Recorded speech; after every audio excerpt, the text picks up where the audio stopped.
बिस्मिल्लाहिर्रहमानिर्रहीम। अस्सलाम वालेकुम दोस्तों, एक नई वीडियो के साथ हाजिर है। चले अपनी वीडियो स्टार्ट करते हैं। लास्ट वीडियो में मैंने आपको पार्ट 2 में बताया था कि ATF प्रोग्राम जो था उसको किक स्टार्ट कर दिया गया। जब लॉकहीड मार्टिन ने अपना डिजाइन बनाना शुरू किया तो उनका डिजाइन जो था वो बेसिकली F117 से मिलता जुलता था, लेकिन समहाउ ये F22 का जो डिजाइन था ये कुछ बाद में जाके बना था। 9 से 10 महीने के बाद लॉकहीड मार्टिन ने अपना वो जो डिजाइन था जो पहला उन्होंने बनाया था उसको उन्होंने स्क्रैप कर दिया और दोबारा से उन्होंने ड्राइंग बोर्ड पे गए और उन्होंने एक नया डिजाइन तैयार किया और उसको बनाने में सिर्फ उनको 3 महीने लगे। इस डिजाइन के अंदर उन्होंने क्लिप डायमंड विंग डिजाइन जो था उसको चूज किया। ये बेसिकली एक मोर कन्वेंशनल डिजाइन था। इसकी वजह मैंने आपको लास्ट वीडियो में थोड़ी सा इसका हिंट दिया था कि यूनाइटेड स्टेट्स एयर फोर्स ने कहा था कि आपने डॉग फाइट को भी ध्यान में रखना है। लॉकहीड मार्टिन ने जो डिजाइन पहले बनाया था यानी कि जो F117 वाला डिजाइन था उसको वो देखते हुए वो समझते थे कि शायद ये डॉग फाइट के अंदर ये डिजाइन जो है वो उस तरह से काम ना कर सके, इस वजह से उन्होंने इसको स्क्रैप किया और एक नया डिजाइन तैयार किया। जो डिजाइन जो था आज F22 के तकरीबन वैसा ही है। इस डिजाइन की बात की जाए तो इसके अंदर 4 वेपन्स बे थे, 2 जो कि AMRAAM कैरी कर सकते थे और A2 ग्राउंड वेपन्स के। उस वक्त तो खैर A2 ग्राउंड के लिए इसको बनाया ही नहीं गया था, लेकिन अल्टीमेटली A2 ग्राउंड भी इसके अंदर शामिल कर लिया गया और 2 ऐसे थे जिनके अंदर साइड वाइंडर जो थे वो रख सकते थे।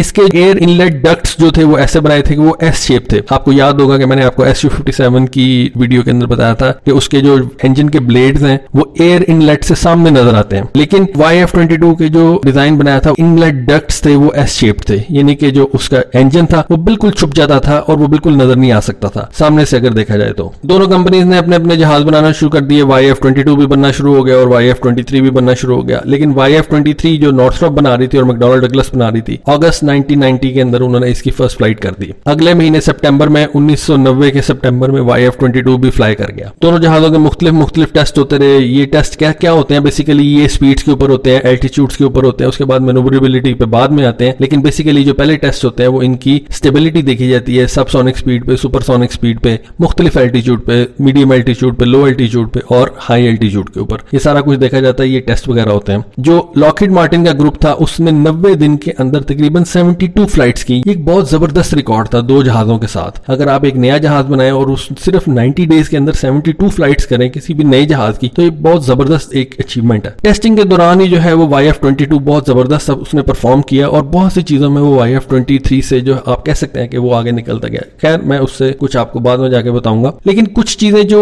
YF-22 यानी कि लॉकहीड के ग्रुप ने जो अच्छी की वो ये थी कि जैसा कि उन्होंने टेस्टिंग के दौरान ही जो है वो साइड वाइंडर मिसाइल भी फायर कर दिया और AMRAAM मिसाइल भी फायर कर दिया। अब ये एक 1 स्टेप अहेड वो चले गए नॉर्थरॉप ग्रुमन के ग्रुप से, यानी कि वो तो सिर्फ पहले टेस्ट फ्लाइट्स कर रहे थे, इन्होंने क्या किया कि इन्होंने मिसाइल भी फायर कर दिए। अब ये एक ऐसी चीज थी कि जिसकी वजह से अमेरिकन एयरफोर्स बहुत ज्यादा इंप्रेस हो गई। वो किस वजह से कि वो कहते थे कि ये तो हमारा एक बाद का स्टेप था जो आज ही हमें लॉकहीड मार्टिन ने करके दे दिया। ये एक यानी कि जो चीजें उन्होंने 6 महीने बाद या साल बाद प्लान की हुई थी, लॉकहीड मार्टिन ने ड्यूरिंग फर्स्ट 3 मंथ्स उसको प्लान करके बल्कि एग्जीक्यूट करके दे दिया और उन्होंने मिसाइल भी फायर कर दिए। उन्होंने कहा जी ये देखें हमारा जहाज आज ही आपको मिसाइल फायर करके दिखा देता है। ये इतना मैच्योर प्लेटफॉर्म है, जितनी चीजें आप जल्दी करेंगे आपका समझा जाएगा कि प्लेटफॉर्म आपका मैच्योर है। दूसरे लॉकहीड मार्टिन की जो टेस्टिंग थी वो बहुत ज्यादा एग्रेसिव थी, अमेरिकन एयरफोर्स ने उसको भी बहुत ज्यादा इंप्रेस किया। उसके बाद जो एक चीज जो मेन हो गई जिसकी वजह से आप कह सकते हैं कि YF-22 या F-22 को लॉकहीड मार्टिन का जो था वो चूज किया गया, वो ये हुआ कि 91 के अंदर जो है इराक वॉर हो गई। अब इराक वॉर के अंदर अमेरिका ने F117 को बहुत ज्यादा एक्सटेंसिवली यूज किया और उसकी ज्यादा धूम भी बैठ गई। अमेरिकन मीडिया ने उसको बहुत ज्यादा ऊपर भी किया। उसका जो ग्राफ था वो बहुत ज्यादा लॉकहीड मार्टिन का ऊपर चला गया और लॉकहीड मार्टिन जो था वो दुनिया के लोगों के मुंह पे आ गया कि जी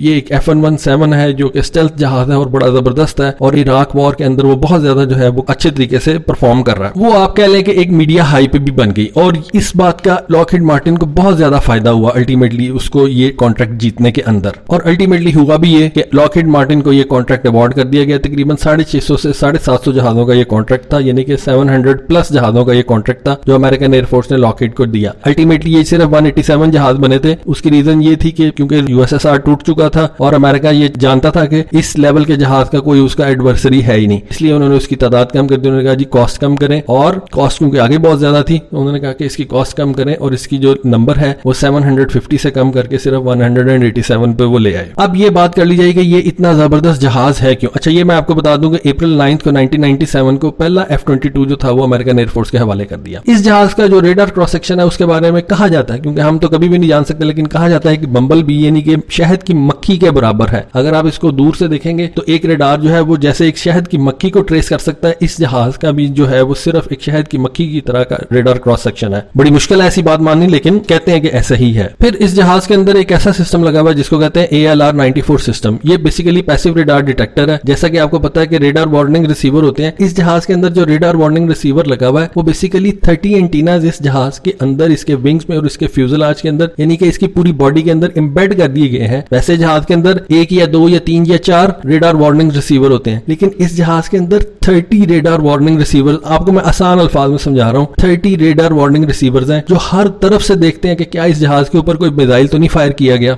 वो हर तरफ से इस देख रहे होते हैं कि क्या इस जहाज के ऊपर कोई रेडार तो नहीं फिक्स हो गया, और अगर रेडार फिक्स हो गया तो ये उसको जैम कर देता। उसके बाद एक चीज है कि ये जो नेटो के जितने भी जहाज हैं, F-16, F-18, यूरोफाइटर, रफाल हो गए, ये सारे लिंक 16 के जरिए एक दूसरे के साथ कम्युनिकेट कर सकते हैं। ये सैटेलाइट से लिंक 16 के साथ कम्युनिकेट कर सकते हैं, ये शिप्स के साथ लिंक 16 से कम्युनिकेट कर सकते हैं, किसी एवैक्स से लिंक 16 से कम्युनिकेट कर सकते हैं। लेकिन F-22 जो है वो इनके साथ कम्युनिकेट नहीं कर सकता। F-22 को उन्होंने जान के ऐसा रखा हुआ है कि उसका स्टेल्थ बरकरार रहे और उसका कोई भी जो स्पेक्ट्रम है, कोई भी रेडियो फ्रीक्वेंसी है, वो कोई भी पकड़ ही ना सके। क्यों? वो किसी से अगर राब्ता ही नहीं कर सकेगा, किसी से कम्युनिकेट ही नहीं करेगा, तो उसको कोई पकड़ ही नहीं सकेगा, उसको कोई जैम ही नहीं कर सकेगा। ये सिर्फ F-22 की ये एक नेगेटिव पॉइंट भी है कि ये सिर्फ अपने एक दूसरे के साथ ही सिर्फ बातचीत कर सकते हैं, और एक खास किस्म का एक इसका डाटा लिंक है जो कि पीछे इसको बैकएंड से मिलाता है, और वो लिंक 16 नहीं है। किसी भी नेटो के जहाज से लिंक 16 के जरिए कम्युनिकेट नहीं कर सकता। ये अगर अपने पीछे कमांड के साथ कम्युनिकेट करेगा तो इसका एक अलग से सिस्टम डिजाइन किया गया।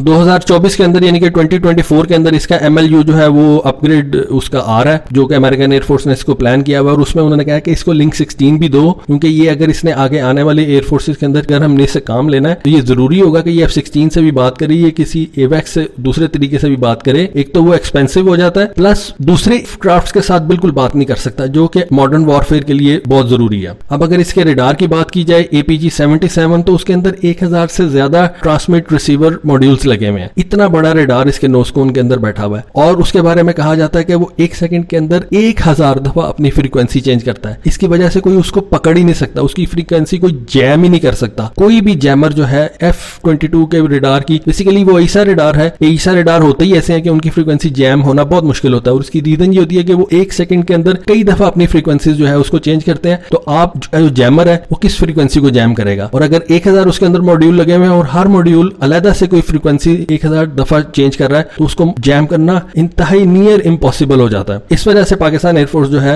वो JF-17 थंडर के लिए कई सारे रेडार लगाने का उसने बल्कि प्लान भी किया और इंशाल्लाह लगा भी रही है। फिर जो F-22 एक काम कर सकता है, मैंने आपको एक वीडियो बना के दी थी RC-135 रिवेट जॉइंट के ऊपर, ये वो काम भी कर सकता है, ये सिग्नल इंटेलिजेंस का भी काम कर सकता है, ये इलेक्ट्रॉनिक अटैक भी कर सकता है, ये सिग्नल इंटेलिजेंस भी कर सकता है, इलेक्ट्रॉनिक अटैक भी कर सकता है, यानी कि जो ग्राउलर अलग से काम करता है ये ग्राउलर वाला काम भी कर सकता है, ये रिवेट जॉइंट वाला काम भी कर सकता है। अगर ये किस एरिया से गुजर रहा है तो उस एरिया के अंदर जो भी सिग्नल्स आ रहे हैं ये उसको कैच भी करेगा और उनको एनालाइज करके अपने बैकएंड पे भी भेजता रहेगा। 2007 के अंदर F-22 का जो रेडार था उसको इन्होंने टेस्ट किया था डाटा सेंड और रिसीव करने के लिए, और जो डाटा सेंड और रिसीव किया था उसका रेट क्या था। ट्रांसमिट डाटा जो यानी कि F-22 से किया गया था उसकी जो डाटा लिंक था वो 548 मेगाबिट्स पर सेकंड था, और जो डाटा उसने रिसीव किया था F-22 के रेडार ने वो तकरीबन 1 गीगाबिट के ऊपर उसने रिसीव किया था, और ये बहुत ज्यादा फास्टर है लिंक 16 से। इस वजह से एक तो ये कि इसको अगर उन्होंने लिंक 16 को इंप्रूव करना है या इसको लिंक 16 के ऊपर डालना है तो इसकी जो